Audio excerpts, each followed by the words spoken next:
on depression, when to move on after a breakup in a relationship, and a new chapter in the story of narcissism, otherwise known as selfie sticks. Don't forget you can send in your questions to us today by emailing studio@stormfm.com, text Storm plus your message to 60300, go to facebook.com/stormamt, or go to our website answermethat.tk, where you can also listen back to our past episodes. This is Answer Me That on Storm FM. Send your questions to studio@stormfm.com, facebook.com/stormamt, or text Storm plus your message to 60300. Text charged at your standard network rate.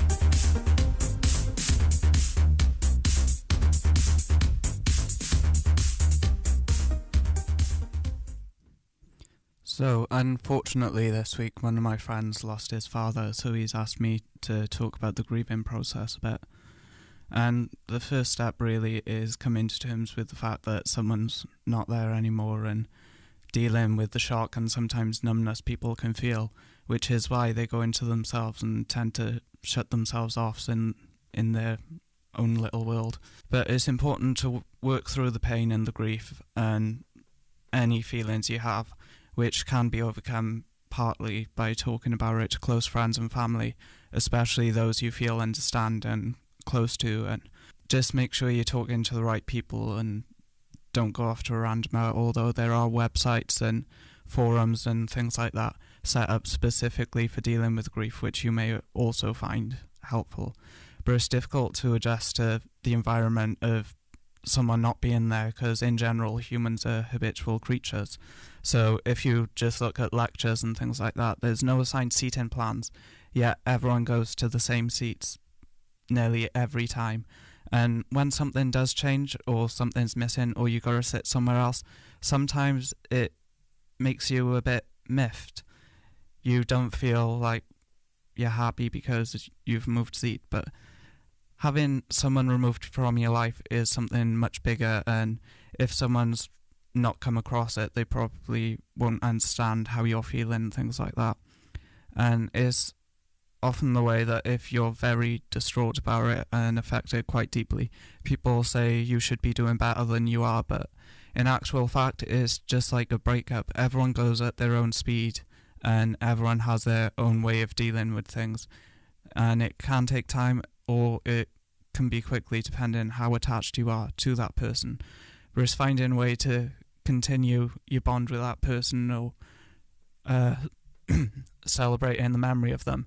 So rather than going and commiserating at a wake or something like that, it's more important to actually discuss the positives they made, if you like them, on your life and where they've actually put you.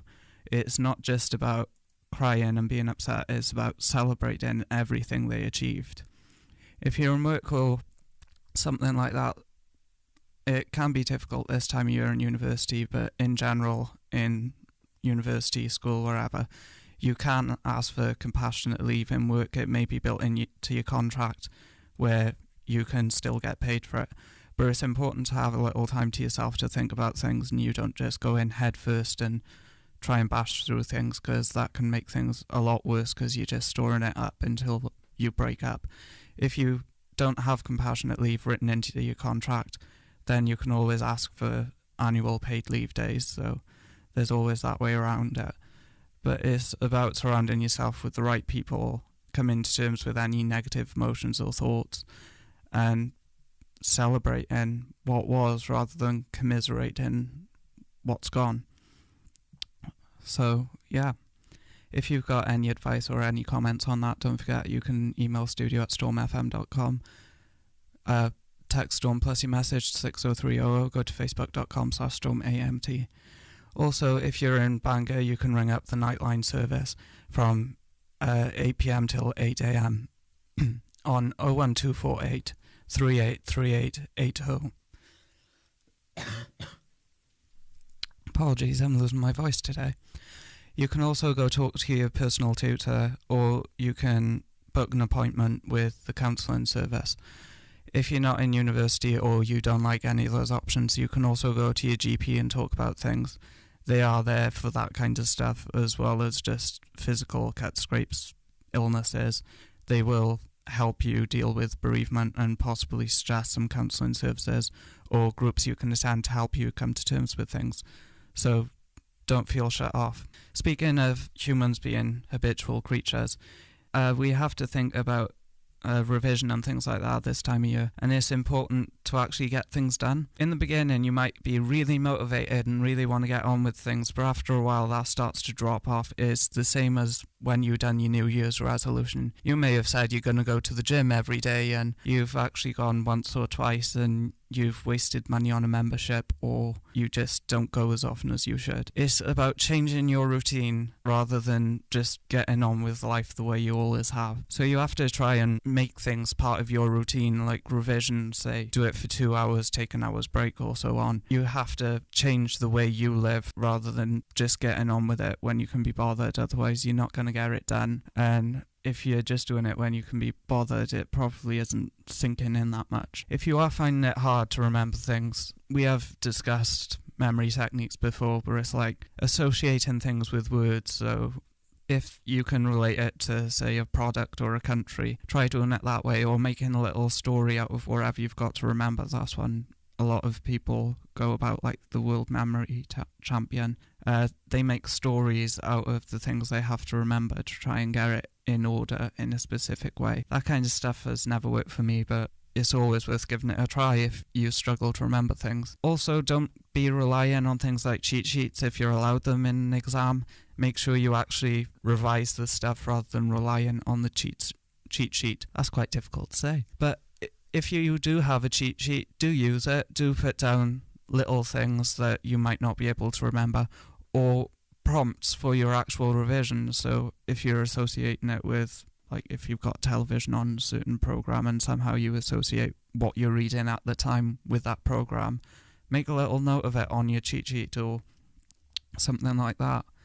Also, make sure when you have got, like in law with the statute book, that you're underlining important bits and not just whole paragraphs, because it can be tempting just to underline everything, especially seems in a statute. Most words are there for a reason, but you have to make sure you're only underlining the correct bits and fold in the corners of the page so you can find it later if you're allowed to in your exam. That's another thing. Make sure you know the rules of the exam before you go into it, because quite a few people, as in lecturers, seem to have different rules for their exams, so make sure you're clear on the rules for that exam and you do go in prepared. Before you go to your exam as well, it's worth taking a few last minute bits of revision, especially in things like equity and trust, where you're not allowed to take in a statute book, where you have no cheat sheet. It gives you that last minute little push to remember the case name that someone else might not remember. When I done my GCSEs, I was the only one to remember one of the cases, and it's very embarrassing when a teacher brings it up in front of everyone else, but at the same time you feel smug you remembered it and everyone else failed to. So it's always worth doing that last bit of revision. If you can get together in groups, it doesn't always work out. Sometimes you go off chatting about random things, or you watch telly instead, or go for a coffee. But if it is something that works for you, try and find a couple of people, maybe arrange to go to the library where there's fewer distractions, or just revise together in one of the quiet rooms. I remember doing that in my first year of university. We were there, I think, from about 11 till 3 a.m. But our students' view were all weird. So yeah, make sure you do your revision, and make sure you have plenty of rests as well. If you don't have rest and if you don't take breaks, you'll find you don't take things in so much. So it's important to have one every hour or so, and just take some time out for yourself. Statistically, it's been proven that people who take more breaks achieve higher grades. So if you've been revising for a while already, hopefully you have for a few weeks, then if you're taking breaks, you're more likely to retain that information than trying to power through it and do all-night study sessions. So bear that in mind when you are studying. This is Answer Me That on Storm FM. Send your questions to studio@stormfm.com, facebook.com/stormamt, or text Storm plus your message to 60300. How long should you wait before you move on from a breakup? The most basic answer is we've already answered it. On top of that, if you have broken up, there is no finite amount of time you should be waiting until you move on to the next person. It's going to be down to who you are, what your relationship was, and what your next relationship's going to be. If there's someone there already waiting that you like, you may move on quickly. On the other hand, it may take you quite a while to move on, so don't listen to people if they're trying to pressure you to move on or something like that, or if they're one of these people who think you should be a player or whatever they call it, because it's complete and utter rubbish, and everyone is their own unique person, and you're going to get on with life the way you want to, and you're going to wait the amount of time you want to, so just wait till you're ready, and you'll know when you're ready, because you'll like someone and you'll feel you can move on, rather than sitting alone in your room pining over someone who was, rather than someone who is.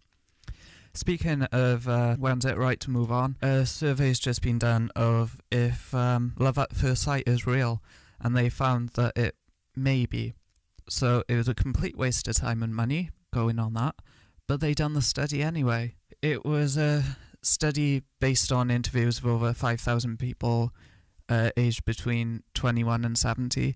Apparently 41% of men and 29% of women reported falling in love at first sight. One of the people who helped research this was Dr. Helen Fisher, and according to her, there are 3 stages of love: romantic love, sexual desire, and then feeling of deep attraction. And when you get all 3 of these together, you get a large release of dopamine in the brain, which is allegedly what helps your body to govern your wantings, your cravings, your obsessions, your focus, your energy, and your motivation. Allegedly, it can be triggered by unexpected stimuli such as cologne and stuff like that, which will give you a sudden feeling of falling in love because you're reminded of these smells or things like that. It probably is all absolute rubbish and a waste of money, because people fall in love in different ways. They admitted they have no scientific explanation of what falling in love is, what love is, or what makes people fall. So this is basically hearsay, which we already knew. Some people believe they can fall in love with others don't. And the reason for less women saying that they fall in love at first sight was because they are guardians of their eggs. Now, either this woman was high on something, or she comes out with some absolute rubbish when she's talking to people.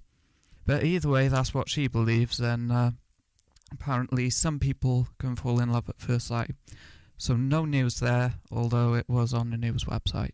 Our next bit is on how people are so narcissistic that they now want a zombie hand.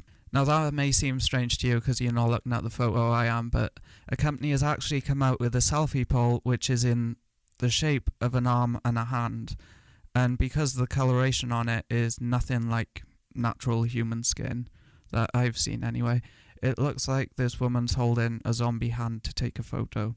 Now on the end you've just got a normal camera mount. Well, I say camera mount, but it's a phone mount. You can connect cameras to it as well. But it's basically a selfie pole in the shape of an arm. For those of you who feel you're lonely when you're taking narcissistic photographs, you can now do it holding a zombie hand, not looking any more crazy at all. The duo who actually come up with the selfie hand has commented on it saying, "It's a commentary on our consistent, gnawing need for narcissistic internet validation." Now, that is true with a lot of people. I see it as complete rubbish, and you know my views on selfie sticks and things like that. I discussed it with Maggie when she was here in the studio, and she had similar opinions. And then it turned out a few weeks later for Christmas, her sister had one, and we laughed quite a bit at that. But anyway, you can now, well, you can't buy it now, because it's just in the testing phases, and they've only got prototypes, but they're allegedly trying to market it in America at the moment, so you could soon have your own zombie hand. It's made out of fiberglass. It looks lifeless and prosthetic, like one of those mannequins you get in a shop, but for some reason people allegedly want them. So if you want a zombie hand so you don't feel so lonely on those nights you're taking all your selfies, then go ahead and buy one when they come out. Where is this world come into? You're listening to Answer Me That on Storm FM. Don't forget to send your questions to facebook.com/StormAMT. Well, that's it from us today. Don't forget to send in your questions for next week's show to studio@stormfm.com. Text Storm plus your message to 60300, or go to facebook.com/stormamt or answermethat.tk, where you can get all of the details and listen back to our previous shows. If you do manage to get yourself a zombie arm selfie stick, take a photo and send it in, and make sure you get a friend to take a photo of you taking the photo so you can see what you look like.